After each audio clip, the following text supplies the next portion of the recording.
வணக்கம்.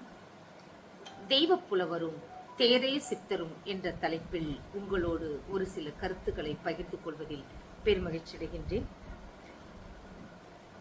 ஓதற்கு எளிதாக உணர்தற்கு அரிதான வள்ளுவர் குரலில் எல்லா பொருளும் உள, இதன்பால் இல்லாத எப்பொருளும் இல்லை.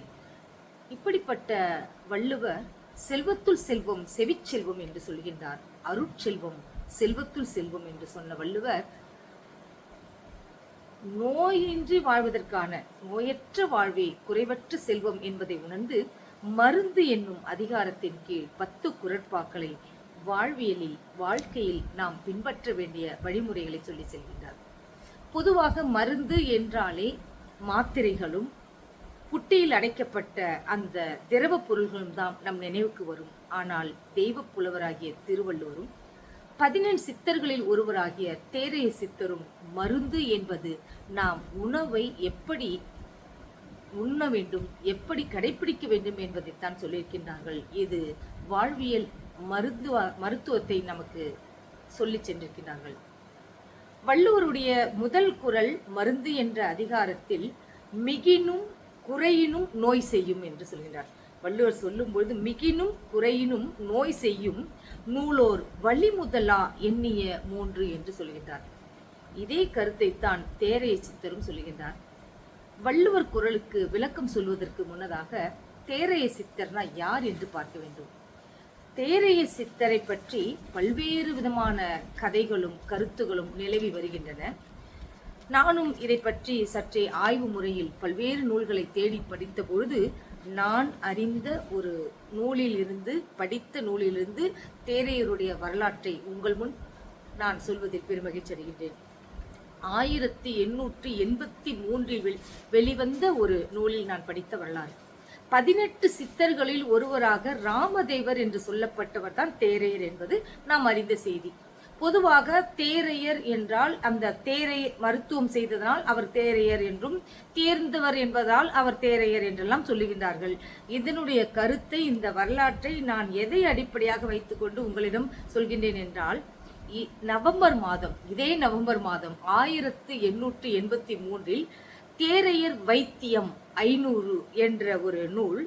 இந்த நூலில் 1883 வெளிவந்த இந்த நூல் புதுவை தமிழ்ச்சங்கம், மதுரை தமிழ்ச்சங்கம், சென்னை தமிழ்ச்சங்கம் இந்த தமிழ் புலமைகள் நடத்திய வேதகிரி முதலியாருடைய குமாரராகிய ஆறுமுக முதலியார் மற்றும் கந்தசாமி முதலியார் 2 பேரும் சேர்ந்து அந்த காலகட்டத்திலே, அதாவது 1883 பல்வேறு நூல்களை ஆராய்ச்சி செய்து சிந்தாதிரிப்பேட்டை நாராயணசாமி முதலியார் அன்சன் அவர்களுடைய பிரபாகர அச்சுக்கூடத்தில் பதிக்கப்பெற்ற இந்த நூலினுடைய கருத்துப்படிதான் நான் இப்பொழுது தேரையருடைய வரலாற்றை உங்களுக்கு சொல்ல போகிறேன்.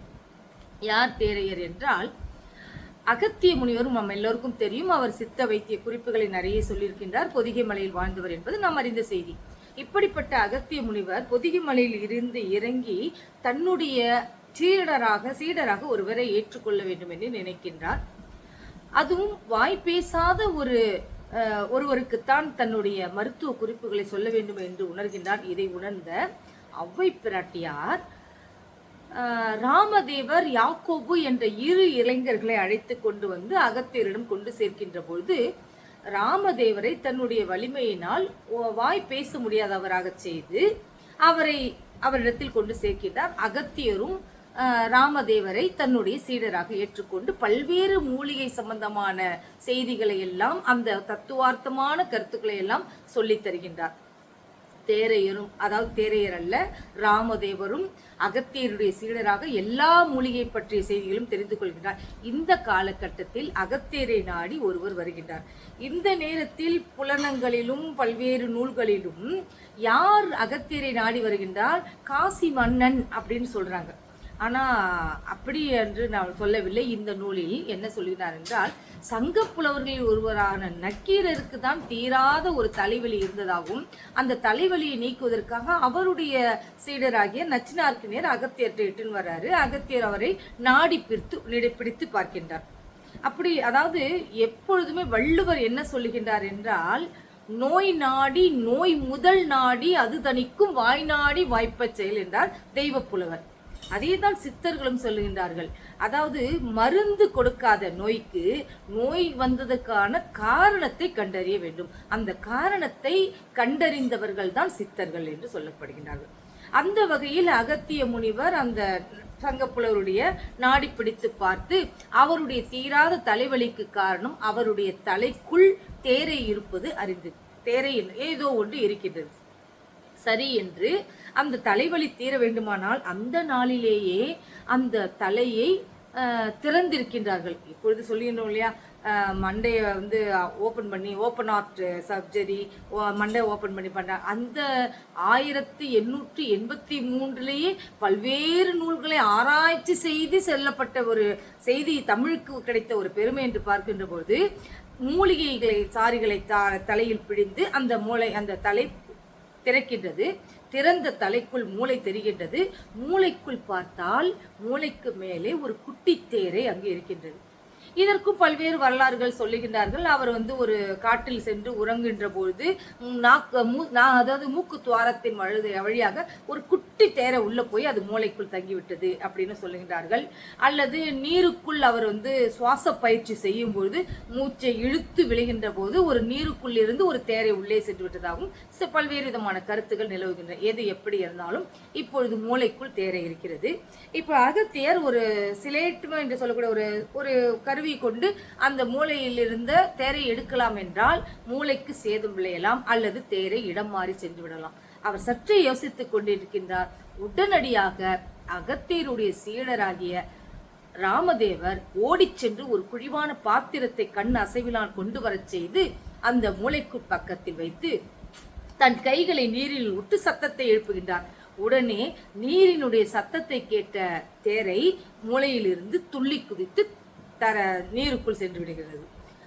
திரும்பவும் ஒரு மூலிகை பழிந்து அந்த திறக்கப்பட்ட தலையை மூடி விடுகின்றார் அகத்தியர். அன்று முதல் ராமதேவர் என்று அழைக்கப்பட்ட அந்த சித்தர் தேரையர் என்று அகத்தியரால் அழைக்கப்படுகின்றார். இப்படிப்பட்ட தேரையராகிய அவர் பல்வேறு காரணங்களால் அவருக்கே சற்றே கொஞ்சம் செருக்கு ஏற்படுகின்றது. எல்லாவற்றையும் அறிந்து விடுகின்றார். எல்லா மூலிகையும் நடந்தவர் அடுத்து தன்னுடைய மூலிகைகளை கண்டு பல்வேறு மலைகளை, நாகமலை, வெள்ளிமலை, இப்படி பல்வேறு மலைகளை அவர் உருவாக்கி கொண்டிருக்கின்றார். அந்த காலகட்டத்தில் வறுமை அதிகமான சூழப்பட்ட காலத்தில் மக்களுக்கு தங்கம் இல்லாததனால் தானே இத்தனை கஷ்டங்கள் ஏற்படுகின்றது. அவர்களுக்கு தங்கம் கிடைக்க வேண்டும் எல்லோருக்கும் என்ற எண்ணத்தில் தேரைய சித்தர் என்ன செய்கின்றாராம், ஒரு மலையின் மீது அடிவாரத்தில் 2 துருத்திகளை வைத்துவிட்டு மலை முழுவதும் அந்த மூலிகை சாறை தெளித்துவிட்டு மலையை தங்க மலையாக மாற்றுவதற்கான முயற்சி செய்கின்றார். அதற்காக மூலிகை சாறை தெளித்துவிட்டு துருத்தியை சொருவிவிட்டு நெருப்பை பற்ற வைத்து விடுகின்றார். இப்பொழுது மலை தகதகவென்று எரிகின்றது. இந்த நேரத்தில் மலைக்குள் இருந்த பறவைகளும் விலங்குகளும் ஓட, மக்கள் எல்லாம் பதறி அடித்து ஓட, முனிவர்கள் எல்லோரும் ஓடி வந்து அகத்திய முனிவரிடமிருந்து, உங்கள் சீடர் தேரையர் செய்வது சரியா? நாங்கள் எல்லாம் எப்படி அந்த மலையில் வாழ்வது?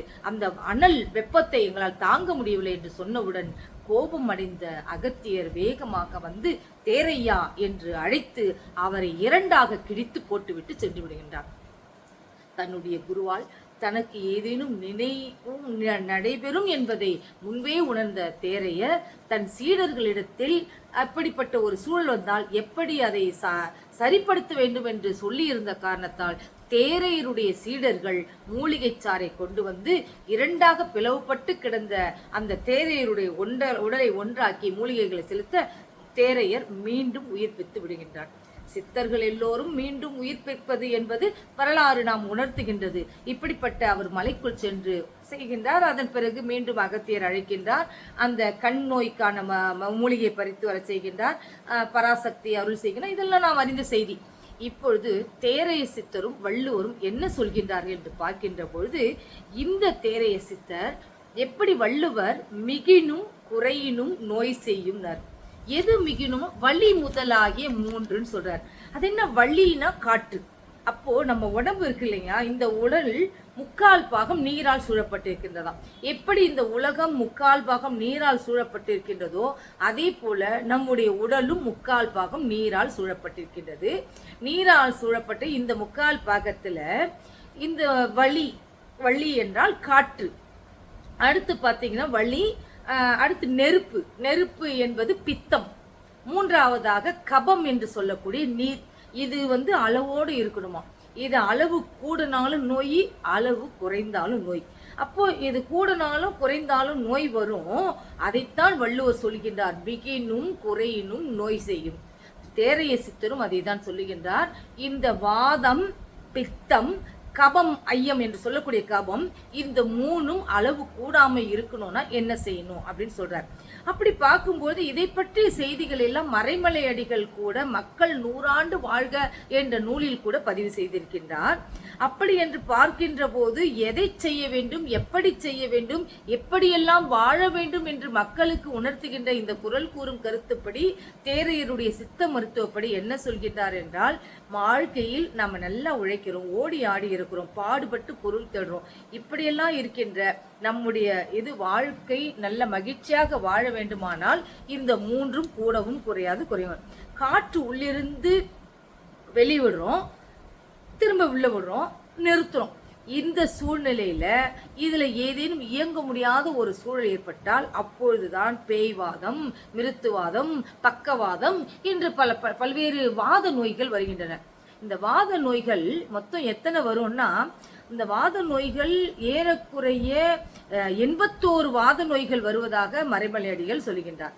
அதே போல பித்தம் உடம்புல அதிகமானாலும் சரி குறைவானாலும் சரி காய்ச்சல் அல்லது ஜுரம் என்ற நோய் ஏற்படுகின்றது. அப்போ உடம்பு கொதிக்கிறது என்று சொல்றோம். உடம்பினுடைய வெப்பம் அதிகமாகி நம்ம பிதற்றோம், ஆனா பித்தம் தலைக்கு அதிகமாயிடுச்சா அப்படின்னு நம்ம சொல்லுகின்ற இந்த பித்தம் ரத்த பித்தம், சுவாச பித்தம், இது போல 42 வகையான பித்த நோய்கள் நம் உடலில் ஏற்படுகின்றன.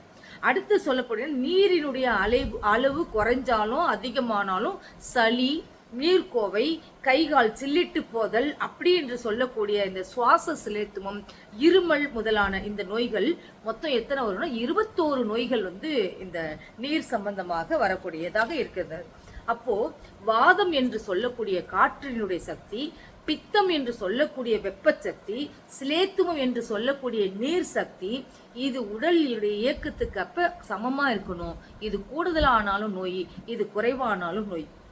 அப்போ இந்த மூன்றும் பார்த்தீங்கன்னா காற்று, நெருப்புல சொல்ற நுரையீரலை வலுப்படுத்தி, அதாவது எல்லா நம்ம உடம்புல 9 துளைகள் இருக்கின்றது.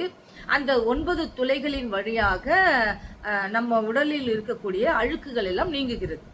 இந்த 9 துளைகளின் வழியாக நீங்குகின்ற அழுக்கு ஏதேனும் ஒரு காரணத்தினால், நம்மளுடைய உணவினுடைய செயல்பாட்டினால் அழுக்குகள் சேருகின்ற பொழுதுதான் அந்த மூச்சுக்குள்ள அழுக்கு வரும்போது மூச்சு அந்த திணறல் இது ஏற்படுகின்றது. அடுத்து பித்தம் அதிகமாகின்றது, பித்த நோய் வருகின்றது. நீர் அதிகமாகின்ற போது அந்த கபம் சம்பந்தமான நோய்கள் வருகின்றது. இந்த பித்தம் என்பது நெருப்பு.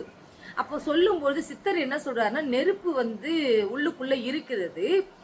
மனிதனுடைய அந்த உள்ளுக்குள் இருக்கின்ற நெருப்பு என்ன செய்யுமா, பித்தம் அதிகமாயிடுச்சுன்னா இப்போ நம்ம உடம்புல இருக்கக்கூடிய எல்லாத்தையும் வெளியேற்றக்கூடிய கருவிகள் அழுக்க வெளியேற்றுது இல்லையா, வேண்டாத பொருள்கள்லாம் நம்ம உடம்புல போய் சேரக்கூடிய இடம் பார்த்தீங்கன்னா 4 இடங்கள். என்னென்னு பார்த்தீங்கன்னா, ஒன்று இரைப்பை, இன்னொன்று மலக்குடல், சிறுநீரகம், மேல் தொழிலுடைய அந்த வியர்வையினுடைய துளைகள், மூச்சு இயங்கக்கூடிய நுரையீரல், இது எல்லாமே இந்த வள்ளி முதலாகிய வள்ளுவர் சொன்னார் இல்லையா, அதே தேரைய சித்தர் சொன்னார் இல்லையா, இந்த 3 நோய்களும் இது கூடனாலும் குறைஞ்சாலும் வரும் அப்படின்றார். அப்போ உடம்பு நல்லா இருக்கும்போது எல்லாம் நல்லா இருக்கும். இந்த பித்தம் அதிகமானா என்ன செய்யுமா, அந்த உள்ளுக்குள்ள இருக்கக்கூடிய அந்த பித்தமாகிய நெருப்பு இந்த 4 இடங்கள்ல அழுக்கு சேருது இல்லையா, அதை எரிக்கிறதுக்கான முயற்சி செய்யுமா. அப்போ வெப்பம் அதிகமாகனா தான் அதை எரிச்சு சரியாக்கும். அப்போ வெப்பம் நம்ம உள்ளுக்குள்ள எந்த அளவுக்கு அழுக்கு சேர்ந்திருக்கிறதோ அந்த அளவுக்கு நமக்கு ஜுரம் ஏற்படுது. அதிகமான ஜுரம், கடுமையான ஜுரம் அல்லது சாதாரண ஜுரம்ன்ற இல்லையா, அந்த நேரத்தில் நம்ம உணவு சாப்பிடக்கூடாதுன்றாரு தேரைய சித்தர். ஏன்னா நீ ஏற்கனவே உனக்கு அதிகமான அந்த உணவு குறைபாட்டினால்தான் இந்த மாதிரியான அழுக்கு சேர்ந்திருக்கிறது. சேர்ந்துள்ள அழுக்கை இந்த பித்தம் சரிப்படுத்துறதுக்காக நெருப்பு அதிகமாகுது. அதுதான் உனக்கு ஜுரமா இருக்குது. அதனாலதான் அப்ப சாப்பிடக்கூடாது. பசி எடுத்தாதான் சாப்பிடணும். அப்படி இல்லைன்னா கஞ்சி போன்ற உணவுகளை சாப்பிடணும். அப்படி சாப்பிட்டோம்னா உள்ள அந்த நெருப்பு அதிகமாகி அந்த அழுக்கள்லாம் நீக்கினோடனே நம்ம உடல் குணமாயிடும். அதை விட்டுட்டு நம்ம மேலும் மேலும் அதிகமாக சாப்பிடும்போது அது பித்தத்தை இன்னும் அதிகமாகி அந்த பித்தத்தினால நமக்கு நிறைய நோய்கள் ஏற்படக்கூடியது. அப்போ அதாவது இந்த பித்தம் பார்த்தீங்கன்னா அது காலை வெயில் உடம்புக்கு நல்லதல்லன்றாங்க. எல்லாம் நல்லதுன்னு நம்ம சொல்கிறோம். ஆனால் சித்தர்கள் என்ன சொல்கிறாங்கன்னா மாலை வெயில் தான் உடம்புக்கு நல்லது. காலை வெயில் இருக்கும்போது ஏற்கனவே பித்தம் இருக்குது. நீ போய் காலை வெயிலில் போய் நின்னா அந்த பித்தம் உனக்கு இன்னும் அதிகமாகி அந்த பித்தத்தினால் ஏற்படக்கூடிய நோய்கள் வரும். ஆனால் மாலை வெயில் உடலுக்கு நல்லது, தோல் வியாதிகள்லாம் தீரும் அப்படின்னு சொல்ற. அப்போ உயிர் ஆற்றலுக்கு அதே போல நீர் சம்பந்தமான நோய்கள் போது ரத்தம் ஓடுது இல்லைங்களா, அந்த ரத்தம் பசி எடுக்கும்போது சாப்பிடணும், தாகம் எடுக்கும்போது தண்ணி குடிக்கணும். அப்படி குடிக்காம விடும்பொழுது என்ன ஆகுனா ரத்தம் சுண்டுது. அப்ப ரத்தம் சுன்றனோடனே ரத்தத்துக்கு நிலைக்கலனா இருக்கக்கூடிய இது பார்த்தீங்கன்னா உணவும் தண்ணீரும் தான். இந்த நல்ல காற்று என்பதுதான் வலி, நல்ல உணவு என்பது அந்த பித்தத்தினால் வரக்கூடியது. அடுத்து நல்ல நீர் என்பது தண்ணீர். இது உயிராற்றல் குறைய குறைய அந்த பசித்தாயும் விடாவும் நமக்கு சூடு அதிகமாகுது. அப்போ உணவை உண்டு நீரை பருகும்போது அது சரியாகுது. இல்லாத பொழுது இந்த ஒவ்வாதையெல்லாம் நம்ம உணவை சாப்பிடும்போது நமக்கு நோய் வருது. அப்போ இந்த வாதம் பித்தம் இதெல்லாம் வரக்கூடிய இந்த நோயை எப்படி நீக்கணும்னு பார்த்தீங்கன்னா மிளகு கற்பம்னு ஒன்று சொல்றார் தேரைய சித்தர். மிளகு கற்பம் அப்படின்னு ஒன்று சொல்றார். அது என்ன மிளகு கற்பம்னா, மிளகு என்ன செய்யணுமா, ஒரு மண்டலம் 48 நாட்கள் நம்ம சாப்பிடணும். கர்ப்ப முறையில சாப்பிடணும். அது என்ன கர்ப்ப முறையில சாப்பிடணும் போதுக்கு தேரைய சித்தர் சொல்றாரு, கர்ப்ப முறையில சாப்பிடுவது ஒரு மண்டலம் மிளக சாப்பிடுறதுன்றது என்னன்னா, முதல்ல 1லேருந்து 7 ஒரு மிளகு, அடுத்த நாள் 2 மிளகு, 3 மிளகு, 4 மிளகு, 5, 6, 7ன்னு ஒரு நாளைக்கு ஒரு மிளகு கூட்டிட்டு போய் ஒரு வாரத்துல 7வது மிளகு அடுத்த அப்படியே குறைஞ்சிட்டே வருமா. 7லேருந்து 6, 5, 4, 3, 2, 1 திரும்ப இது போல ஒரு மண்டலம் 48 நாட்கள் நீங்க மிளக சாப்பிட்டு வந்தாக்கா உடல் நல்ல ஒளி பெறும், வலிமை பெறும், பசி ஏற்படும். இதே மிளக பொடியாக்கி நெய்யோட குழைச்சி சாப்பிட்டா தொண்டை கரகரப்பு நீங்கிடும், குரல் ரொம்ப இனிமையாகுன்றார். இதே மிளக பொடியாக்கி போதுமான அளவு சர்க்கரை சேர்த்து சாப்பிட்டோம்னா நல்ல கடும் பசி ஏற்படும், அழல் ஆகிய நெருப்பினால் ஏற்படுகின்ற இந்த பித்த நோய்கள்லாம் நீங்கிடும்ன்றார். அதே மிளகை குடிநீராக்கி நீ காய்ச்சி வந்தா உன 3 குற்றங்கள், இந்த வலி முதலாகிய பித்தம், வாதம், நீர்னால் வரக்கூடிய கபம், இந்த 3 நோய்களும் நீங்கிவிடும் என்று சொல்லுகின்றார். அப்போ நீ சாப்பாட்டை அளவோட சாப்பிடணும். அப்படி நீ செஞ்சினா சாப்பிடுற மருந்தன வேண்டாவாம் யாக்கைக்கு அருந்தியது அற்றது போற்றி உணிந்தார் வள்ளுவர். நீ சாப்பிட்ட சாப்பாடு செரிச்ச பிறகுதான் அடுத்த சாப்பாடை சாப்பிடணுமா. மேலும் மேலும் நம்ம சாப்பிட்டு கொண்டே இருக்கும்போது நோய் அதிகமாகும். இதை ரொம்ப அழகா வாரியார் சுவாமிகள் சொல்லுவாரு. ஒரு வீட்டுல நம்ம இருக்கிறோம், ஒலை கொதிக்குது 4 பேருக்குரிய சாப்பாடு. 2 பேர் புதிதாக விருந்தினர்கள் வந்து விட்டால் உடனே மீண்டும் ஒரு 2 டம்ளர் அரிசியை கழுவி அதுல போட்டா சோறு வெந்தும் வேகாமலும் இருக்கும். அந்த சாப்பாடை சாப்பிட்டா நமக்கு உடல் உபாதைகள் ஏற்படும். அதனால அம்மா என்ன செய்வாங்கன்னா முதல்ல 4 பேருக்கு போட்டு பாதி வெந்துட்ட சாப்பாடு வெந்து முடிச்சு வடிச்ச பிறகு அடுத்த 2 பேருக்கு இன்னொரு ஒலை வைப்பாங்களாம். அப்போ வாரியார் சொல்றாரு, நீ சாப்பாடு கூட அப்படிதான்டா சாப்பிடணும். ஒரு சாப்பாடு சாப்பிட்டினா அது முழுசா செரிச்ச பிறகு நீ அடுத்த சாப்பாடு சாப்பிட்டினா உனக்கு நோய் உன் கிட்டவே வராது அப்படின்னு வாரியார் சுவாமிகள் சொல்வார். அதைத்தான் வள்ளுவர் சொல்லும்போது, வள்ளுவர் சொன்னதுதான் வாரியார் அழகா நமக்கு புரியுற வகையில சொல்றாரு. வள்ளுவர் என்ன சொல்றாருன்னா, மருந்தன வேண்டாவாம் யாக்கைக்கு அருந்தியது அற்றது போற்றி உனின்னு சொல்றாரு. ஆனா அதே சமயத்துல அந்த சாப்பாடு நீ எப்படி தெரியுமா சாப்பிடணும், அற்றது அளவறிந்து உண்க அஃது உடம்பு பெற்றான் நெடுது உயிக்குமாறுறார். நீ சாப்பிடுற சாப்பாடை அளவறிந்து உண்ணணும்னு சொல்றாரு. இதைதான் தேரைய சித்தர் சொல்றாரு, நீ சாப்பாட்டுக்கு பிணிக்கு நோய்க்கு மருந்து கொடுக்கும் போதும் அளவோட கொடுக்கணும். அந்த அளவு என்று ஒன்று இருக்கின்றது. அந்த அளவின்படிதான் நீ சாப்பாடும் உண்ண வேண்டும். அந்த மருந்தை உண்பதும் அளவோடு தான் உண்ண வேண்டும். ஒரு சில நோய்களுக்கு 1 மண்டலம் உண்ண வேண்டும், ஒரு சில நோய்களுக்கு 10 நாட்கள், ஒரு சில நோய்க்கு 7 நாள், 3 நாள், 2 நாள், 1 நாள் என்று நோய் உண்டாவதற்கும் உணவினுடைய அளவு இருக்கிறது, அந்த நோய் தீர்வதற்கும் அளவு இருக்கிறது என்று சொல்லுகின்றார் தேரைய சித்தரும் திருவள்ளுவரும். அப்போ இந்த சாப்பாடை நீ என்ன செய்யணும்னா, அதிகமான சாப்பிடாத, நீ குறைவா சாப்பிடு. அப்படி சாப்பிடுனா என்ன ஆகும்னா, நீ குறைவா ஒழுங்கா சாப்பிட்டா என்ன ஆகும்னா, இழிவறிந்து உண்பான் கண் இன்பம் போல் நிற்கும் கழிபேர் இறையான் கண் நோய் அப்படின்றார். இழிவறிந்து உண்பான் கண் இன்பம். நீ அளவோட சாப்பிட்டீன்னா உனக்கு இன்பம் எப்படி இருக்குமோ அது போல கழிபேர் இறையான், நீ அளவுக்கு அதிகமா சாப்பிட்டீன்னா இன்பம் அவங்ககிட்ட தங்கின மாதிரி உங்ககிட்ட நோய் தங்கிடும். அப்போ இந்த நோய் நீங்கணும்னா என்ன செய்யணும்? நோய் நாடி, நோய் முதல் நாடி அது தணிக்கும் வாய் நாடி வாய்ப்பச் செயல்றான். நோய் வந்ததுக்கான காரணத்தை அறிந்து அதற்கப்புறம் நீ அந்த நோய்க்கான மருந்து சாப்பிடும் பொழுது உன் நோய் தீரும். நோயற்ற வாழ்வே குறைவற்ற செல்வமாக நாம் வாழ வேண்டாம். இப்படி தேரைய சித்தர் பல்வேறு நூல்களை நமக்கு எழுதியிருக்கின்றார். அவர் பதார்த்த குண சிந்தாமணி என்ற ஒரு நூலில் பல்வேறு நோய்களுக்கு தீர்வு அங்கு இருக்கின்றது. அது மட்டுமல்லாமல் நம்முடைய உடலில் ஒவ்வொரு உறுப்பும் ஒவ்வொரு செயல்பாடும் எப்படி செயல்பட வேண்டும், அதை எப்படி பாதுகாக்க வேண்டும், அது எப்படிப்பட்ட உணவு வகைகளை நாம் உட்கொண்டால் நாம் நோயின்றி வாழலாம். அவர் சொல்லும்போது யமன் நம்மளை விட்டு ஓடி போயிடுவான்றார். ஒரு பாடலுடைய வரியோடைய முடிவுல சொல்லும் போது, எப்போ யமன் நம்மளை விட்டு ஓடி போவான்? நீ சாப்பிடும் போது இப்படி சாப்பிடு, எதை கலந்து சாப்பிட வேண்டும், எந்த நேரத்தில் சாப்பிட வேண்டும், இருவேளை உண்ண வேண்டும், ஒரு மலம் ஜலம் தின்னம் 2 அடக்கின்றாரு. அதே சமயத்தில் 2 அடக்காம விடக்கூடாதுன்றார். அது என்னன்னா, மல ஜலம் இருக்குது இல்லைங்களா, ஒரு நாளைக்கு மலம் 2 முறை கழிய வேண்டும். அதாவது அடுத்து சிறுநீர் 6 முறை கழிக்க வேண்டும். இது இயல்பாக நமக்கு இந்த உடல்லேருந்து இந்த கழிவுகள் வெளியேற வேண்டும். அப்படி இல்லாம மலம் அடக்கினாலும் உனக்கு நோய், மலம் வராமல் உன்னைக்கு வராமல் விட்டாலும் நோய் தான். அதே மாதிரிதான் சிறுநீர் செயல்பட்ட நீ அடக்கினாலும் உனக்கு நோய்.